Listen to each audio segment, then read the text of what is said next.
के ऊपर ज़िंदगी में बनना नहीं।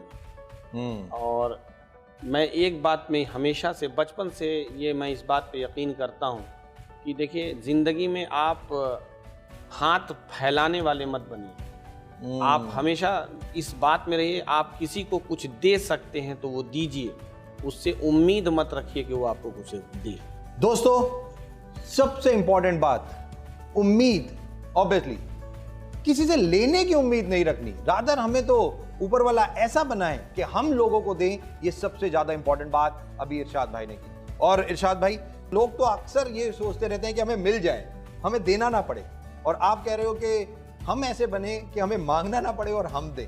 क्योंकि हम जितना दुनिया को देंगे वो हमको उतना ही और भर भर के देगा। जानते ही देखिए, ज़िंदगी में मैंने एक सबक बहुत सीखा है कि जब आपके साथ कोई फिजिकल चैलेंजेस आएगा तो जितना आपको लगता है ना कि ये आपके दोस्त हैं, रिश्तेदार हैं, वो सबसे पहले आपसे कट देंगे, वो सबसे पहले आपका साथ छोड़ देंगे, क्योंकि उनको ये बात लगेगी कि अब तो ये बोझ बन गए हैं, अब इनको कहीं जाना होगा तो फिर ये मेरे ही साथ जाएंगे, तो अपने आप को भी तो लेके चलो, फिर इनको भी पकड़े रहो, तो लोग उससे आपको कटने लगेंगे। और यही वजह थी कि मेरे सारे क्लासमेट मुझसे मतलब मिलना ही मेरा बंद हो गया। जब मैं बीएससी प्रीवियस का एग्ज़ाम दे करके निकला तो सेकेंड ईयर सर मैं पढ़ नहीं पाया, एक्चुअल बात ये। तो बीएससी फर्स्ट ईयर के बाद जो एग्जाम दिए वो लास्ट थे आपके? हाँ, उसके बाद मैं पढ़ नहीं पाया।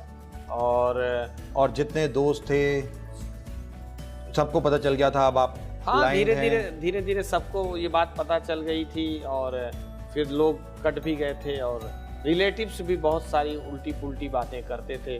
कोई कहता था कुछ, कभी कुछ, पड़ोसी भी तरह तरह की बात करते थे। घर का माहौल कैसा था? मदर क्या कहती थी? भाई बहन क्या करते थे? उनका दिल टूट चुका था, वो बहुत नर्वस हो गई थी, और मेरे पापा को भी शौक लगा था, और उसको लेकर के मेरी फैमिली में बहुत ज़्यादा जो है उलझनें बढ़ गई थी, और बहुत सारी जो है निगेटिविटी फैल गई थी। लोग जो है, बहुत सारे लोग उल्टा पुल्टा, हमको ही नहीं बल्कि कुछ लोग तो ऐसे भी थे जो कुछ और ही निगेटिव थॉट्स के आ गए थे।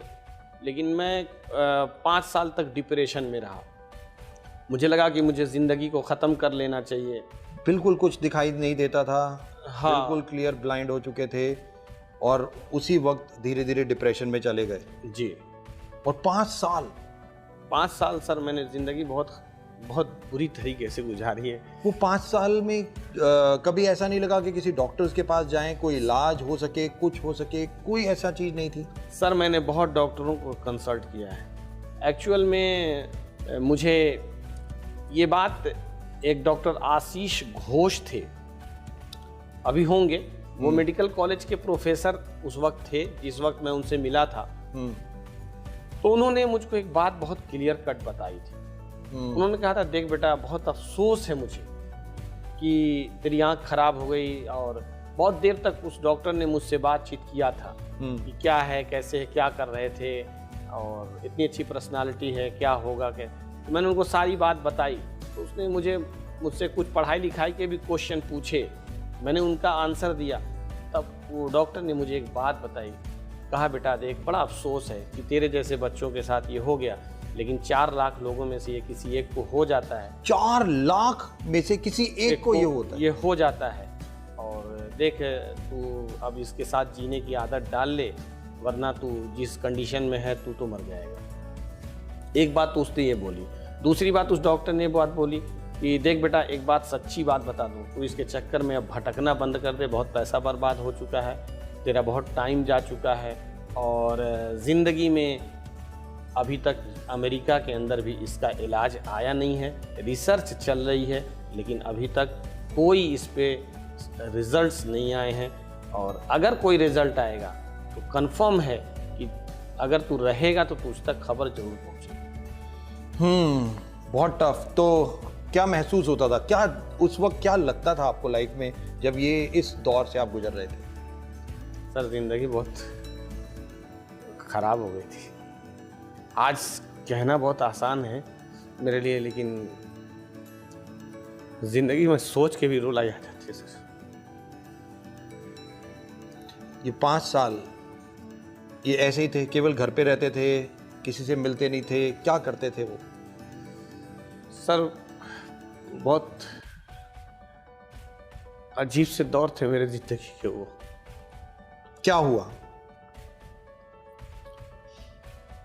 मैंने बहुत कुछ सुना है, लोगों की जिंदगी ने उस समय बहुत सारी बातें कही हैं, बहुत सारे लोग बहुत कुछ ताना मारते रहते थे। मैंने अपनी जिंदगी में एक बात तय किया था कि चाहे जो हो जावे, मैं अपनी जिंदगी में अब कुछ करूंगा, क्योंकि मुझे एक आदमी ने एक बात समझाई थी और मैं उस फिलॉसफी पे बहुत यकीन करता हूँ, बहुत यकीन करता हूँ। उसने एक बात कही थी कि जिंदगी में जो हो गया उसको एक्सेप्ट कर लो। मुझे बहुत ही बात समझ में आई थी। उसने कहा एक्सेप्ट कर लो जिंदगी में जो हो गया। मैंने एक्सेप्ट कर लिया कि हाँ मेरी आंख खराब हो गई, और उसके बाद मैंने ये बात तय कर लिया कि अब मुझसे कोई मिलेगा तो कह दूंगा भाई अब